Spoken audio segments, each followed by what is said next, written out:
Good evening, everyone. I'd like for you to join me, if you would, on the lowest riser of a fourth grade choir concert. Can anybody put themselves in that space? So we're on the lowest riser, which means that all of the tallest kids are behind us, right? Okay? Because the tall kids come in first, and then the shorter kids kind of shuffle in. And you're on the lowest riser, so the kid who's next to you happens to be the shortest, shyest kid in the grade. He's wearing a blue cardigan sweater and a pair of khakis that his mom dressed him in that morning. And you hear the choir teacher who's going to teach you the final song for the finale of your fourth grade choir concert, 76 Trombones from the Music Man. And you all get ready. He has given you all a solo line in the song. And as the song begins, everybody sings their solo line. And it comes around to this young boy in the cardigan sweater standing next to you. And he can't get out the words. So instead of just keeping the ball rolling, the choir teacher says instead, we're going to start all over again. And he does. The whole crowd starts again. All of the fourth graders begin singing. It comes around to this small boy next to you, and he chokes up again. You can almost feel the heat coming off of his face. He turns bright red, and you can feel him next to you. The choir teacher says, let's do this again. And he starts the song again. Comes around again, and this poor boy now is standing like a statue, bright red. The choir teacher comes up to him and says, clearly you can't sing. Just mouth the words for the rest of the year. As you can imagine, that boy was me. And I didn't sing again for 35 years. Fear for me became a constant companion in my childhood.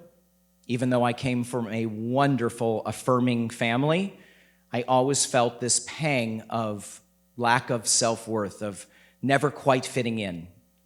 So I switched schools, then I switched colleges, and after 5 years, I finally graduated with a diploma from Skidmore College. And my highfalutin job, get ready, at the age of 21 was working the alternative music aisle at Camelot Records in a strip mall. And I honestly didn't think it would get any better than that. And then I received a call. It was a local professional who offered me a job, a volunteer job, to teach English overseas to senior citizens for a year. I would have to leave my home, travel to a country I had never been to, take the longest flight I had ever been on, learn a language that I did not know, and live with a family that I had never met. Everything inside of me was screaming, say no. I want you all to think about moments in your lives when everything screamed, say no, and you instead said yes. And so I did. I said yes. I got on a plane with a backpack and a royal blue Mead spiral notebook. And I had a panic attack on that flight. I pulled out that spiral notebook, and I wrote 8 words onto the first page, and the 8 words changed my life. The 8 words were, do one thing every day that scares you. And I did. For that entire year, I did one thing every day that pushed a comfort zone. Started off really, really small. Go to the post office for the first time, or get on a bus for the first time. But they all accrued. They all started to make a difference in how I viewed myself, how I viewed my life. That year changed me. And I went from someone who ran away from fear to someone who chased it.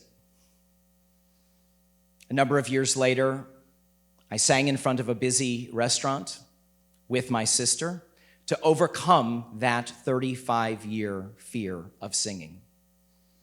A Facebook post that I wrote about it went viral, and I had hundreds of people emailing me, DMing me, texting me saying, "How can I get more courageous?" I said, I didn't have a damn clue, but let's figure this out. And that day I started an organization called Scare Your Soul. It tapped into what I believe is the universal need for all of us to overcome those things that stand in the way of our bravery, those things that stand in the way of leading a beautiful, flourishing, passionate life. Courage isn't about heroic leaps. Courage instead is about the small things, the small steps. Sending that email, having that tough conversation, starting that work of art, writing that first paragraph of that book, deepening that relationship. That, my friends, is courage. It isn't the big leaps, it's the small steps. And those small steps lead to a life where the winds of courage begin to blow and opportunity and love and passion follow. That, my friends, is what leading a Scare Your Soul life is all about.